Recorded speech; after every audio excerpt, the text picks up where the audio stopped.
स्वाधीनता आंदोलन के दौरान राष्ट्रवादी क्रांतिकारियों ने अपनी सभाओं और संगठनों में वंदे मातरम के जय घोष को अंग्रेजों के खिलाफ युद्ध घोष बना दिया। क्रांतिकारी वंदे मातरम का नारा लगाते हुए जेल गए, विरोध प्रदर्शन किए और अंग्रेजों का सामना किया, जिससे यह स्वतंत्रता आंदोलन का प्राण बन गया। फांसी के तख्ते से लेकर गुप्त बैठकों तक यह नारा क्रांतिकारियों के होंठों पर रहता था।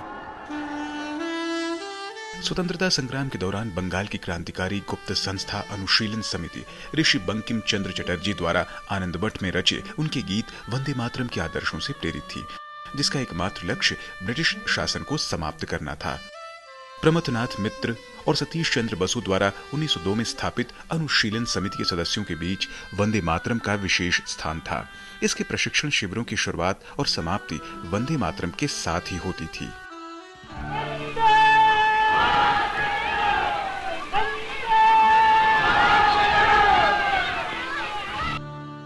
वहीं 1906 में बरीन्द्र घोष और भूपेंद्र नाथ दत्ता द्वारा स्थापित क्रांतिकारियों का एक अन्य संगठन युगांतर समिति का भी मुख्य उद्देश्य अंग्रेजों की गुलामी से भारत को स्वतंत्र कराना था।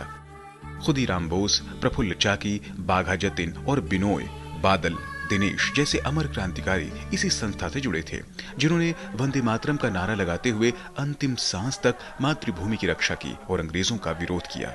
खुदीराम बोस जब फांसी के फंदे को गले लगा रहे थे, तब उनके अंतिम शब्द थे वंदे मातरम। इन क्रांतिकारी संगठनों और उनके सदस्यों के लिए वंदे मातरम सिर्फ एक गीत या शब्द नहीं था, बल्कि मातृभूमि की स्वतंत्रता के लिए अंतिम प्रण था, जिसके लिए मृत्यु भी उत्सव बन गई। इन संगठनों से जुड़े क्रांतिकारी अपने अभियानों में वंदे मातरम को एक कोड, एक पहचान और एक प्रेरणा के रूप में इस्तेमाल करते थे। हर क्रांतिकारी ने इसे अपने संघर्ष, आत्मबल और बलिदान से जोड़ा।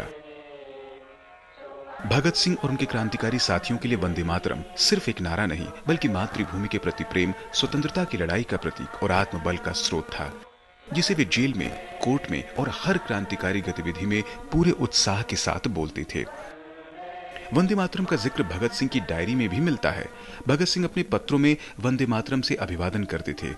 वंदे मातरम शब्द उनके लिए कॉल टू एक्शन था, जो मातृभूमि के लिए सब कुछ बलिदान करने का प्रतीक था।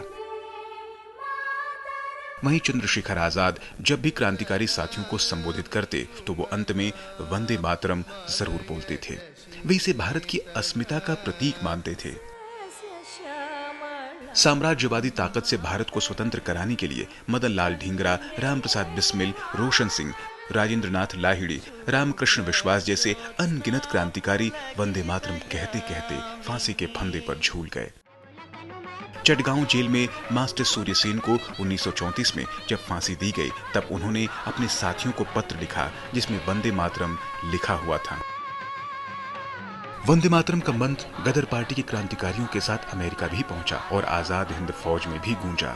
यही नहीं, 1946 के रॉयल इंडियन नेवी की क्रांति में भी गूंजा, जब भारतीय नाविकों ने ब्रिटिश युद्धपोतों पर तिरंगा फहराया। वंदे मातरम में ठंडे खून को भी जगाने की जादुई शक्ति है, तभी तो श्री अरविंदो ने इसे भारत के पुनर्जन्म का मंत्र कहा।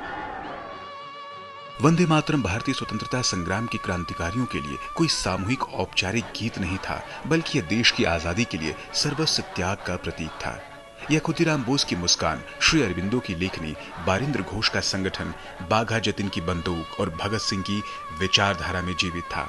इसी का परिणाम रहा कि हर भारतीय के जीवन में यह गीत मातृभूमि के प्रति प्रेम और साहस के मंत्र के साथ ही बलिदान का संकल्प बन गया। वंदे मातरम।